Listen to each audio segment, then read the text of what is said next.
Hello friend, welcome to my YouTube channel pipe expert. My name Chandan Singh.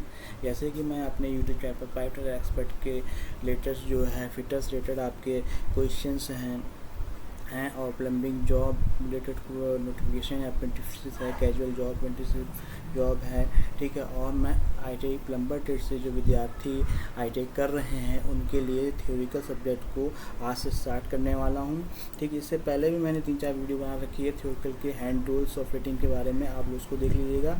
लेकिन आज मैं निम्मी pattern base जो exam के बेस पर आपको चैप्टर पढ़ने हैं, क्वेश्चन आपको अटैम्प्ट करने हैं, वो सिलेबस आज से स्टार्ट करने वाला हूँ, ठीक है फ्रेंड। तो चलेंगे उस देरी न करते हुए उस सिलेबस की तरफ, ठीक है फ्रेंड। तो ये बुक है प्लम्बिंग इंजीनियरिंग की, इसका आप लोग पिक्चर देख लीजिए, फोटोज़, ठीक। ये प्लम्बर थ्योरी की ये बुक है, ठीक है, प्लम्बिंग एंड सैनिटरी इंजीनियरिंग। ये जेबी जिंदौलिया की है, ठीक है ना। और अब मैं इसका जो है सिलेबस है उसको फर्स्ट सेमेस्टर का वो आपके सामने एक्सप्लेन करूँगा और फर्स्ट चैप्टर को आज क्लियर करूँगा, ठीक है। चलते हैं। ये है आपका बुक का फर्स्ट पेज है सेमेस्टर का, ये भी आप देख लो, ठीक है। प्लम्बर ट्रेड थ्योरी, ठीक है। आप सिलेबस पे चलते हैं।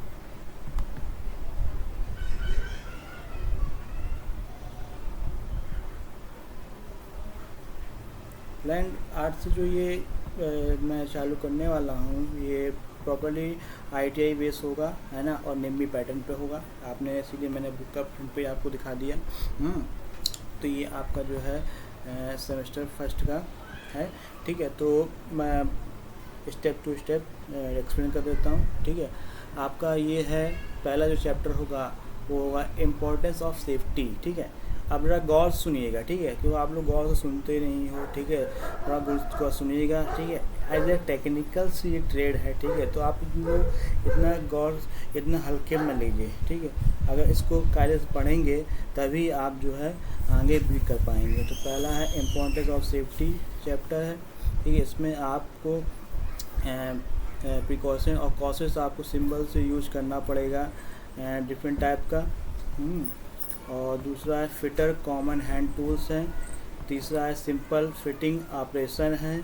और पांचवा है method of using drills and tapes है, ठीक है। तो मतलब ड्रिल्स मशीन से कैसे हम ड्रिलिंग करते हैं और टैप से कैसे टेपिंग करते हैं और डाई से हम कैसे डाई बनाते हैं, थ्रेड बनाते हैं, ठीक है। तो ये सब आप पढ़ेंगे इस चैप्टर में, ठीक है। आज मैं सिलेबस में पूरा समझाऊंगा कि चैप्टर में क्या क्या पढ़ना है आपको, ठीक है। और एक चैप्टर को आपके साथ क्लियर करूँगा, ठीक है। आज से आप एक चैप्टर क्लियर हो जाएगा। छठा आपका को चैप्टर है type of use of vice, hammer, cold chisel, ठीक है, चीज़र। सातवां चैप्टर आपका है description of use of carpenter handle tools, ठीक है।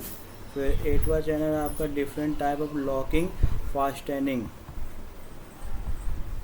फिर 9th और 10th आपका चैप्टर है गैस वेल्डिंग, ठीक है। इसमें आप गैस वेल्डिंग पढ़ेंगे, इसमें आर्क वेल्डिंग और आप ऐसी वेल्डिंग पढ़ेंगे। दूसरा आपका 11वां चैप्टर है आपका method of soldering and brazing. फिर आप एक मिस्त्री कौन कौन से औजार यूज़ करता है काम पे वो पढ़ेंगे, मेजर एंड हैंड टूल्स। फिर आप 13वें पढ़ेंगे method of making holes in walls and floors. फिर 14 चैप्टर में आप पढ़ेंगे कॉन्सेप्ट ऑफ ब्रिक, मतलब कि एक ब्रिक का स्टैंडर्ड साइज़ क्या होता है और स्टैंडर्ड साइज़ और आप इसका मोर्टार साइज़ क्या होता है, ठीक है। आप लोग को नहीं है वो मालूम होगा। ब्रिक का स्टैंडर्ड साइज़ होता है 19x9x9 सेंटीमीटर, ठीक है। और मोर्टाराइज में इसका 1 सेंटीमीटर बढ़ जाता है, मतलब कि 20x10 सेंटीमीटर, 20x10x10 सेंटीमीटर होता है, ठीक है। लाइम की डेंसिटी फ्रेंड आप लोग पता करके बताइए कमेंट में। कमेंट वगैरह आप करते ही हूँ, करना स्टार्ट कर दीजिए। फिर सीमेंट की डेंसिटी होती है 1450। तो ये सब आप लोग एक नोट कर लिया कीजिए। फिर सिलेबस में आगे चैप्टर 15 चैप्टर है कॉमन ब्रिक, मतलब कितने ब्रिक्स हम यूज़ करते हैं, जॉइंट्स, बॉन्ड, बॉन्ड में इंग्लिश बॉन्ड, फ्लेमिश बॉन्ड, ये सारे बॉन्ड जो है यूज किए जाते हैं। फिर आपका चैप्टर हो जाएगा 16 से 18 description of plumber tools equipment, मतलब कि इसके हैंड टूल्स कौन कौन से हैं। प्लम्बर टूल्स में measuring tools, hand tools, fitting tool, cutting tools, ठीक है। Different types of vices use होती है, इक्विपमेंट यूज होते हैं। फिर यहाँ पर 1920 में कंपोजिशन ऑफ वाटर, एक वाटर का कंपोजिशन के बारे में आपको बताएंगे। हार्ड एंड सॉफ्ट वाटर के बारे में जानकारी आपको दी जाएगी। और 21 चैप्टर में आपका आता है soldering of method of soldering in brazing ferrous and non ferrous metal, ठीक है। बहुत इंपॉर्टेंट ये चैप्टर है आपके लिए। ये लास्ट के चैप्टर हैं जो मैं आपको एक्सप्लेन कर रहा हूँ। 22 है type of fitting different joint, मतलब कि कितनी टाइप की फिटिंग यूज़ की जाती है प्लम्बर में, कितने प्रकार के जॉइंट होते हैं, कितने प्रकार के पाइप्स होते हैं। फिर आपका डिस्क्रिप्शन और ड्रेन, मतलब कि ड्रेन के बारे में आपको विस्तार पूर्वक बताया जाएगा। नालियाँ कैसे कितने प्रकार की होती है, मेन होल्स है ना, चेस्ट पोल्स, सेप्टिंग टैंक, ये भी चैप्टर बहुत आपके लिए महत्वपूर्ण है, ठीक है। तो ये सिलेबस है पूरा जो मैंने आपको बता दिया आज ITI का, ये थ्योरिकल सब्जेक्ट का सिलेबस है। तो इसका मैं चैप्टर बाय चैप्टर आपका पूरा एक्सप्लेन करूँगा, बहुत कायदे से आपको पढ़ाने वाला हूँ, ठीक है। आप लोग कायदे से पढ़िएगा और ITI प्लम्बर के दोस्तों को शेयर भी कीजिएगा फ्रेंड, जिससे कि वो उनको एग्ज़ाम देने में काफ़ी मदद मिले, ठीक है।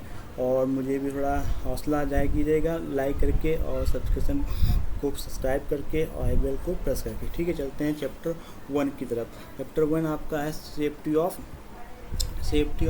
इम्पोर्टेंस ऑफ सेफ्टी, मतलब कि सुरक्षा का ज़रूरत क्यों है, ठीक है। तो चलते हैं।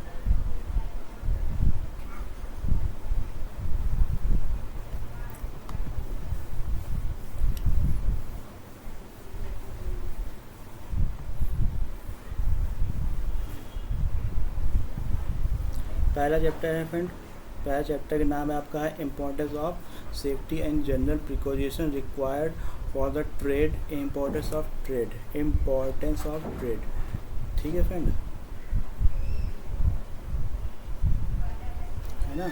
1 मिनट में ज़रा देख लेता हूँ कितना टाइमिंग हो गई है इसकी, क्योंकि वीडियो बहुत बढ़िया जाती है तो आप लोग वॉच नहीं करते हो, इसलिए मैं इसी दृष्टि से देखता हूँ कि छोटी वीडियो हो, आप लोग के हित में भी हो, अच्छी तरह आप वॉच करो, ठीक है।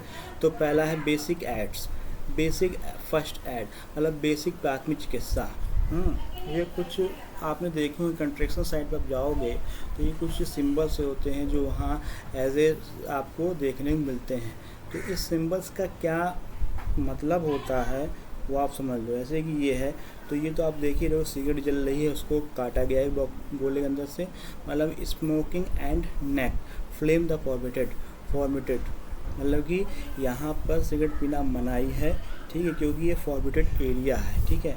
तो वहाँ कुछ न कुछ जरूर पदार्थ रखे होते हैं, जैसे क्या कहते हैं, गैस सिलेंडर्स हैं और मिट्टी का तेल है, केरोसिन है, कुछ गैसेस रखी होती हैं, कुछ पेट्रोल रखा होता है ना, कुछ डीजे और ट्रांसफार्मर के लिए इंस्ट्रूमेंट रखे होते हैं, फ्यूल रखा होता है, तो उसके लिए ये सिंबल होता है। दूसरा आपका है ये वाला है फॉरबिडेड, तो यहाँ पर अननोन पर्सन अलाउ नहीं है आने के लिए।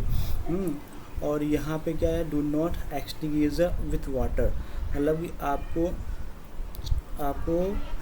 साथ में वाटर नहीं लाना है एक्सटिंग्विशर के साथ, ठीक है, ये उसका सिंबल है, ठीक है। तो ये मैं पूरा आपको नहीं पढ़ाने वाला हूँ, ठीक है। पूरा पढ़ाने वाला क्या हूँ, थोड़ा वीडियो बड़ी बन जाएगी, अगर आप पढ़ना चाहो तो पढ़ लो, पूरे पढ़ा देता हूँ, चलिए पूरा पढ़ा देता हूँ, कोई दिक्कत नहीं है, ठीक है। जब कोई व्यक्ति काम करते समय गिर जाता है या बिजली का करंट लग जाता है तो बेहोश हो जाता है, या काम करते समय हाथ पर चोट लग जाती है और उंगली कट जाती है, तब ऐसी स्थिति में ऐसे व्यक्ति को डॉक्टर पास ले जाने से पहले प्राथमिक उपचार किया जाता है, ताकि बहता हुआ खून ज़्यादा बह न सके। इस प्रकार को ही फर्स्ट ऐसे कहते हैं, मतलब कि तुरंत उपचार जो किया गया उसको ही हम बेसिक फर्स्ट एड कहते हैं। बेसिक फर्स्ट एड में तो आपका उसमें पट्टियाँ लगा देना, रुई, tincture iodine, Dettol, potassium permanganate, spirit, ammonia, ये सब जितने आपके पास दवाई हो उसको आप यूज़ कर सकते हो, है ना। अब ये क्या है, खतरे, चेतावनी, सूचना, सुरक्षा चिन्ह है, कुछ सिंबल्स हैं जो ये दिखाते हैं कि यहाँ पे ये चीज़ वर्जित है। जैसे कि रिस्क ऑफ फायर, यहाँ पर आग लगने के लिए बता रहा है, आग ना लग जाए इसलिए है। ये रिस्क ऑफ इलेक्ट्रिक शॉक, यहाँ पर डेंजर्स जोन है, यहाँ पर इलेक्ट्रिक शॉक की ये टॉपिक है जहाँ आप देखो फ्रेंड, जहाँ पर ट्रांसफार्मर या फिर सब स्टेशन होता है वहाँ पर इस प्रकार के सिंबल यूज किया जाता है। तो ये जो है डेंजर्स एरिया होता है, ठीक है। Risk of exploration, overhead hazard है, मतलब कि शहर की सुरक्षा करना, हेलमेट पहनना। रिस्क ऑफ डेंजर, ठीक है। अब लिखा है कि सुरक्षा चिन्हों के 4 वर्गों में निम्नलिखित किया गया है। पहला है कि danger signs, warning sign, caution sign, personal safety sign. Danger sign में क्या है, इस प्रकार के संकेत चिन्हों जो किसी भी गलत कार्य को ना करने की सलाह दी जाती है इसमें, ठीक है, ये डेंजर साइन कहते हैं। वार्निंग साइन में क्या है, इन्हें चेतावनी देने वाली चिन्ह कहते हैं। ये ट्रायंगल शेप के होते हैं, ये देखिए इनको बता रहा है, ठीक है। चलते हैं नेक्स्ट पेज में।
ठीक है बन।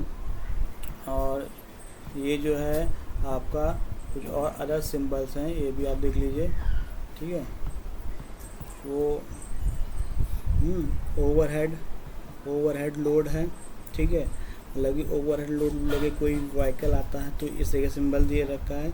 ये फ्रिंगल रूफ का सिंबल है, ठीक है। ये फॉर्क लिफ्ट ट्रक का सिंबल्स है। इस सारे ट्रायंगल सिंगल वार्निंग सिंगल्स हैं, ठीक है। तो ये देखिए लिखा है वार्निंग साइंस हैं। फिर आपका कॉशन साइंस है। कॉशन साइंस में आपके मेडिकल रिलेटेड जो साइंस होते हैं वो कॉशन साइंस कहलाते हैं। उसके बाद आपके पर्सनल सेफ्टी साइन है, ठीक है। ये देखिए आप चश्मा पहने रखिए, वियर द आई प्रोटेक्शन, आँखों को बचाव के लिए। फिर हाथों को बचाने के लिए पहने, wear hand protection, wear adjusted guard protection, use the adjusted guard protection. फिर वियर द रेस्पिरेटर, फिर वियर फुट द प्रोटेक्शन। फिर wear safety and heavy wear safety harms and belt की प्रोटेक्शन, ठीक है। ये है। फिर वियर हेड प्रोटेक्शन, फिर हैंड वॉश, फिर वेयरिंग प्रोटेक्शन, मतलब कान की सुरक्षा में बचाओ, ये कुछ पर्सनल सेफ्टी साइंस हैं। फिर आपका इम्पोर्टेंस ऑफ सेफ्टी, सुरक्षा का महत्व। पाइपलाइन पाइप फिटिंग का कार्य करते समय यदि सुरक्षा का पूरा ध्यान ना दिया रखा जाए तो कभी भी दुर्घटना होने का डर रहता है। दुर्घटना का अर्थ है किसी की जान या जान से नहीं होता, बल्कि काम करते समय फर्श पर फिसल जाना, हथौड़े पर चोट लगना, सीढ़ी पर गिर जाने पर चोट लगना, बिजली की नंगी तारों को छूने से करंट लग जाना, सभी दुर्घटनाओं से कहते हैं। इन घटनाओं से बचना अति आवश्यक है, इसलिए दुर्घटनाओं से बचने के लिए हम जो उपाय करते हैं उसे ही सुरक्षा सेफ्टी कहते हैं। ठीक है फ्रेंड, आज फ्रेंड ये जो है फर्स्ट चैप्टर मैं आपका क्लियर कर रहा हूँ सेफ्टी, तो उसको थोड़ा कायदे से पढ़िएगा, ठीक है ना। और इससे भी बेस आपके क्वेश्चन आते हैं। अब आपका है ट्रेड्स के लिए आवश्यक सामान्य सावधानियाँ। ट्रेड के लिए आवश्यक सामान्य सावधानियाँ मतलब general precaution required for the trade. पहला आपका है प्रिकॉशन सावधानियाँ। पाइप लाइन व पाइप फिटिंग का कार्य करते समय हमें निम्नलिखित सावधानियाँ रखनी पड़ती हैं। पहली सावधानी आपकी क्या है? प्रत्येक काम को करने से पहले उसके बारे में पूरी जानकारी प्राप्त कर लेनी चाहिए, वरना जो है दुर्घटना का सामना करना पड़ता है। दूसरा क्या कुछ पॉइंट है आपका, कभी भी काम को बिना सोचे समझे शुरू नहीं करना चाहिए कि मन चाहा वो काम चालू कर दिया, उसके बारे में जानकारी है नहीं, तब भी आपको दुर्घटना का सामना करना पड़ सकता है। तीसरे पॉइंट में आपका है फ्रेंड, काम के अनुसार उचित औजारों का प्रयोग करना चाहिए, मतलब कि जो आपके काम से संबंधित औजार हैं उन्हीं की औजार यूज करना चाहिए। अनावश्यक आप औजार रखेंगे तो भी आपको दुर्घटना का सामना करना पड़ सकता है। फिर काम को विधि पूर्वक करना चाहिए, मतलब जो काम करने का तरीका है स्टेप टू स्टेप उस हिसाब से भी फॉलो करना चाहिए। ठीक है, अपने हिसाब से अगर काम करेंगे तो आपको सावधानियाँ दुर्घटना का सामना करना पड़ सकता है। पांचवा आपका है, काम करने वाले औजारों को हालत ठीक होना चाहिए, मतलब कि जो आप इक्विपमेंट यूज़ कर रहे हैं उनके एडजस्टमेंट स्क्रू और उसके जॉ और उसके दांत प्रॉपर्ली ठीक होने चाहिए, घिसे पिटे नहीं होने चाहिए। छठा आपका क्या है, कभी भी बिना हैंडल की रेती, मतलब जो उसका हैंडल्स होता है जिसमें उसका टैंक लगा होता है, ठीक है, वो आपका सही होना चाहिए। फिर क्या करें, हैमर व छेनी का द्वारा काम करते समय हैमर के फेस पर तेल या ग्रीस इत्यादि नहीं लगाना चाहिए, क्योंकि अगर ऐसा होगा तो आप जानते हैं सीधी बात है हैमर आपका स्लिप करेगा, और जब वो स्लिप करेगा तो आपको दुर्घटना हो जाएगी, चोट लग सकती है आपको। ठीक है, फिर आठवां पॉइंट है, जब पाइप के ऊपर चूड़ियाँ डालनी हो या बनानी हो तो इसे पाइप की वॉइस पर मजबूती से जकड़ना चाहिए। अगर आप ऐसा नहीं करोगे तो वॉइस और पाइप दोनों ही घूम जाएगा और आपको चोट लग सकती है। ठीक है, नवा पॉइंट आपका है, पाइप को काटते समय हमेशा फाइन पिच ब्लेड, ठीक है, जब मैं ब्लेड पढ़ाऊँगा आपको हेक्सा में तो आपको मालूम चल जाएगा कि कितने टाइप के आपको ब्लेड्स यूज होते हैं। ठीक है, क्या कह रहा है, पाइप को काटते समय हमेशा फाइन पिच ब्लेड का प्रयोग करना चाहिए। 10वां पॉइंट आपका है, कटिंग टूल्स को मापने वाला औजार एवं साथ नहीं रखने चाहिए, मतलब ये काटने वाले और मेजरमेंट टूल्स आपको साथ में नहीं रखना चाहिए, अन्यथा औजार जो है ख़राब हो जाते हैं। ठीक है, और 11वां पॉइंट है आपका, डाई द्वारा पाइप पर चूड़ी काटते समय लुब्रिकेंट या आपको कड़वा तेल जो होता है सरसों तेल उसको भी यूज़ करना चाहिए, जिससे आपकी थ्रेडिंग वह सही से बनेगी और आपकी चूड़ियाँ कायदे से बनेंगी। ठीक है, चलते हैं नेक्स्ट फिगर पे, नेक्स्ट उस पे पेज पे।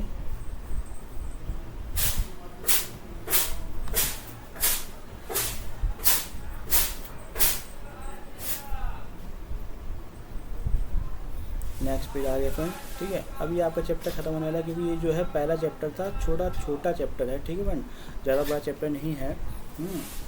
फिर आपका 12वां पॉइंट है, पाइप रिंच को कसते समय ज़्यादा लीकेज के लिए उस पर हैमर आदि की चोट नहीं लगानी चाहिए। पाइप रिंच को प्रयोग करते समय उसे सावधानी पूरी साइज में सेट करना चाहिए, स्लिप होने पर नट इत्यादि के कोने खराब हो जाते हैं। ये पॉइंट है आपका। फिर आपका है टेप द्वारा चूड़ी काटते समय उसे झटका देकर नहीं चलाना चाहिए, अन्यथा टेप टूट जाएगा। सही बात है। और आपकी इंटरनल टेप जो थ्रेड है वो भी ख़राब हो सकती है।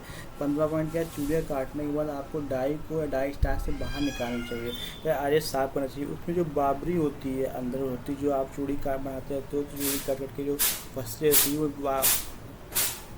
उसको अच्छे से साफ़ कर लेना चाहिए, जिससे कि हमारी चूड़ियाँ ख़राब ना हो सकें। ठीक है। फिर आपका है पेचकस का प्रयोग करते समय हैंडल पर चोट नहीं लगानी चाहिए, जिससे कि अगर ऐसा करेंगे तो आप पेचकस का जो हैंडल है वो फट जाएगा और आपका पेचकस ख़राब हो जाएगा। छेनी को ग्राइंड करते समय आंखों में गॉगल्स होना चाहिए। ठीक है। ड्रिलिंग मशीन द्वारा सुराख करते समय जॉब को वाइस के तरह पकड़ना चाहिए। ठीक है। ड्रिलिंग को थ्रू चेक पर पकड़ना चाहिए। ठीक है। सुराख करते समय कूलेंट का प्रयोग करना चाहिए। ठीक है। जब सुराख होने वाले हो जाएं तो फीट कम करना चाहिए। काम करते समय ध्यान केवल काम की तरफ ही होना चाहिए, कहीं और ध्यान होगा तब भी आपकी दुर्घटना हो सकती है, आपको चोट लग सकती है। पाइपों को मोड़ते समय उसमें रेत भर पाइपों को मोड़ना चाहिए ताकि पाइप मोड़ने पे पिचके नहीं। ठीक है। क्योंकि आप ऐसे पाइप मोड़ेंगे तो पिचक जाते हैं, इसलिए रेत भर सकते हैं, कोई दिक्कत नहीं। रेत मतलब सैंड पाइपों में लीकेज को रोकने के लिए सुतली या ट्विन व लेड का प्रयोग किया जाता है। फिर आपका सैनिटरी में अधिकतर चीनी मिट्टी की वस्तुएं फिट की जाती हैं जो अधिक महंगी होती हैं, अतः इन्हें फिट करते समय सावधानीपूर्वक काम करना चाहिए, अन्यथा वस्तुएं टूट जाती हैं। ठीक है फ्रेंड। तो ये आपके पूरे जो हैं मैंने बता दिए आज सेफ्टी, है ना। कुछ और है, ट्रेड का महत्व क्या है। देखिए, प्रत्येक युवक अपनी रुचि के अनुसार ट्रेड व्यवसाय का चुनाव करता है, परंतु उस समय युवक को व्यवसाय के नाम के अतिरिक्त व्यवसाय से संबंधित अधिक जानकारी नहीं होती। अतः प्रशिक्षण संस्थान के युवक को कुशल कारीगर बनाने के लिए व्यवसाय में संबंधित औजारों, उपकरणों, सही कार्यविधि, सुरक्षात्मक सावधानियां इत्यादि के विषय में पूरा ज्ञान होना चाहिए। आजकल आधुनिक युग में जिस तरह बिल्डिंग को पूरा करने के लिए मैसन, पावरवाइंडर, लेबर, इलेक्ट्रीशियन, कारपेंटर, पेंटर इत्यादि की आवश्यकता पड़ती है, उसी प्रकार प्लम्बर की भी आवश्यकता पड़ती है। बिल्डिंग पूरा नहीं कर सकते अभी ये बताया गया है, कहाँ से है सब छोड़िए आप। ठीक है ना। इतनी जानकारी बहुत है। इसके जो फ्रेंड कुछ क्वेश्चंस हैं जो मैंने आप दे रखे हैं, खाली स्थान भरी रहिए, तो ये आप लोग पढ़ लीजिएगा, काफ़ी महत्वपूर्ण है, आपको हेल्प मिलेगी। आगे भी मैं दिखा देता हूँ आपकी एक स्लाइड और।